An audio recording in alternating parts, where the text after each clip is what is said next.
want to talk to you about the Veep stakes. Your name is continually thrown out as being on the short list potentially, that this trip may be part of an audition. The New York Times had a lengthy piece where they talk about your transformation, they say, from somebody who was not supportive of President Trump to somebody who is full-throatedly supportive of him. They say you called him a whack job at one point, and they add this.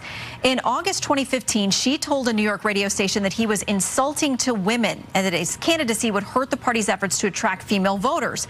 According to her former friends, they continue, she thought Mr. Trump was too awful and ridiculous to be taken seriously. Her revisionism still shocks those who have known her the longest and who remember the disdain she expressed for Mr. Trump back then. So the question is when, more importantly, why did you change your mind about President Trump? Well, Shannon, it's a disgrace that you would quote the New York Times with nameless, faceless, but they're quoting your sources. Friends, so I'm giving you a chance to respond to Shannon, that. Shannon, they're not quoting my friends. Those names are not included because they are false smears. I was attacked. To be fair, there are a number of names of people. Just to be fair, there are a number of names of people who are quoted in the article. Shannon, let me correct you. People can read it for themselves.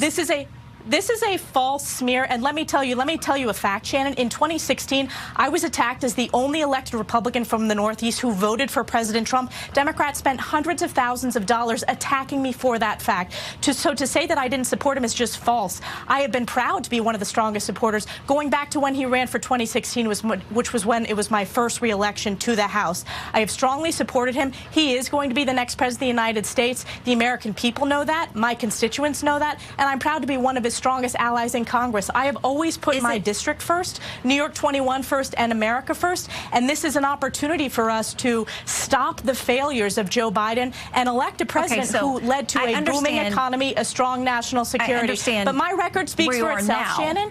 But let me ask you. My record stands for itself. Let me ask you, though, because they quote you on a radio station calling him insulting to women. Is that a misquote? Did you not say that? I said the statement that the Democrats leaked out in 2016, that was insulting. However, Shannon, I stood by and supported him, and I strongly support him. And he has done so much to promote women in senior positions, as well as promote women's economic opportunity that we experienced under the 4 years of his administration. So I've been proud to support him. It's a disgrace that you would take a New York Times article and just read negative quotes when the reality was I was the only Republican elected woman from the Northeast who voted for him in 2016, who has strongly supported him, and I'm proud to be one of his strongest allies today. Okay, we know where you are today. Folks can go read that article for themselves. There are plenty of names, people who went on the record, and we'll leave it there. Clearly, you are supportive of him now, and we will track and follow where you are on the campaign trail. I was supportive of him then, Shannon, in 2016, as you know, so I hope you will tell the viewers that as well, which I voted for him in 2016 and was attacked for doing so. As I was supportive of him then, Shannon, as I was supportive of him then, please make sure, Shannon, that you don't forget that I was always supportive of Donald Trump. I need everybody watching right now to know that never a day went by when I, Elise Stefanik's entire identity wasn't wrapped up in my slavish devotion to him. Please make sure the record reflects that I've always thought about him when I laid my head down on the pillow at night, and that he was the first thing I thought of when I woke up in the morning, and that when I make breakfast, I think to myself, what would Donald Trump be eating right now? So please, Shannon, make sure that you understand that I support him and that I will support him every day until my dying breath, Shannon.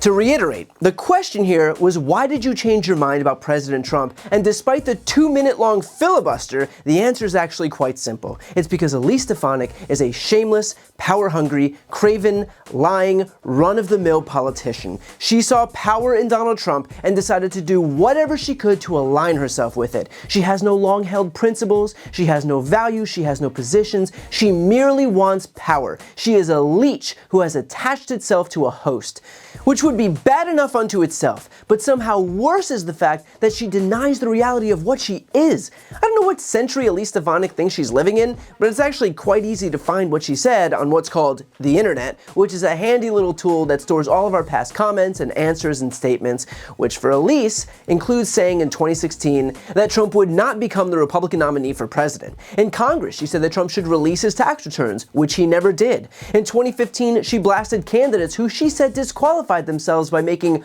untruthful statements. Quote, I think that the presidential field, there are some candidates who over the long run, and they've already started this process, are somewhat disqualifying themselves with untruthful statements, not being willing to really talk about the substance of issues and just firing away rhetorical devices that don't necessarily have a basis in fact.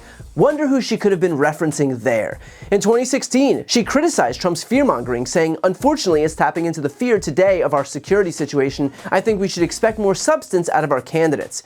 In August of 2015, she said of Trump's attacks against then Fox host Megyn Kelly, I think he has been insulting to women. I think this may be Mr. Trump's peak moment, and I think we're going to see his numbers change and decline over the coming weeks and months as the other candidates have an opportunity to share their vision for the future of this country. We need to ensure that we're increasing our party's ability to reach out to women, and I can work on that in Congress. I care passionately about that, and Donald Trump's comments have not helped that effort. They have hurt that effort. In October 2016, after Trump's Access Hollywood tape emerged, Stefanik said, Donald Trump's inappropriate, offensive comments are just wrong, no matter when he said them or whatever the context. I hope his apology is sincere.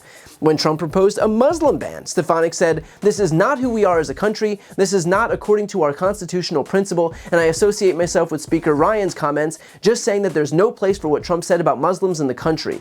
She later added, I don't think that's who we are, that's not according to our constitutional principles. When he attacked Gold Star families, she said, I think there is no excuse to be attacking Gold Star families. Military families deserve our utmost respect. She added that she would always support the Republican nominee, but, quote, I'm an independent voice and that has not changed. Well, I think we can safely say that it's changed now, with Elise Stefanik firmly and permanently planted in the protective warmth of Donald Trump's colon. I have seen caterpillar cocoons that were less restrictive than the degree to which Elise Stefanik has wedged herself up Donald Trump's ass. And by the way, it's clear to everyone. Here's an interview I had with Dan Goldman just a few days ago, before this clip even aired, and when we discussed Donald Trump's supplicants, just listen to the name that he brings up first. Do any of your Republican colleagues disagree with this? Do you hear, as far as these people going to the courthouse and just making themselves supplicants for Donald Trump, do they disagree with it? Do you hear from any of these people behind the scenes that this is a circus and that they all look like clowns? There are some who I definitely hear from who are frustrated by it, who question it, who do not like it. Most of them are pretty quiet and not coming out against Donald Trump, but they're not coming out strongly in favor of him.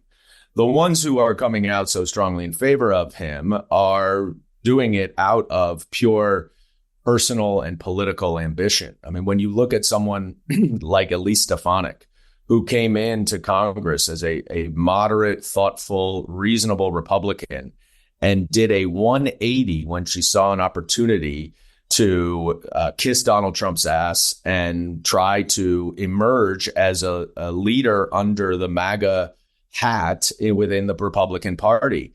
And what she says now is so consistently contrary to what she has said before. And it's so pathetic that she has sacrificed all of her morals and integrity just to placate Donald Trump for her own political ambition.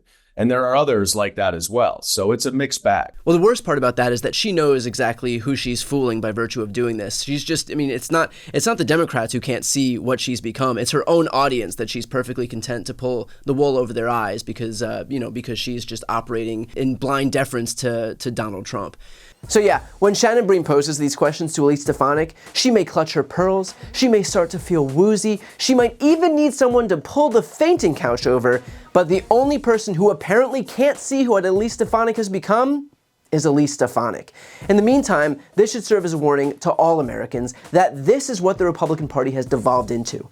When you could even have one of the self-proclaimed most independent voices in Congress turn into a groveling, frothing, rabid Trump sycophant, then there really is no hope for the rest of this party. They exist not to serve you, but to serve Trump. That's not a government, it is a cult of personality, and it doesn't belong anywhere near the levers of power.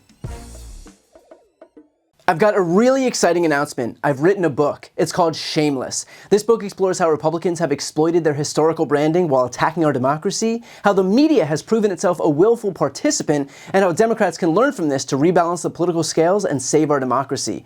It has been a lifelong dream of mine to write my own book, and so I'd like to ask you to pre-order it by clicking the link right here on the screen. And if you buy within this pre-order period, your book is going to come with a signed nameplate. As you know, I've never had a single sponsor on my channel. I don't ask for money or anything like that. that. But if you're looking for a way to support me, this is hands down the best way to do it. So again, follow the link right here on the screen, and thank you from the bottom of my heart for pre-ordering Shameless. And as always, make sure to subscribe to see more of my content.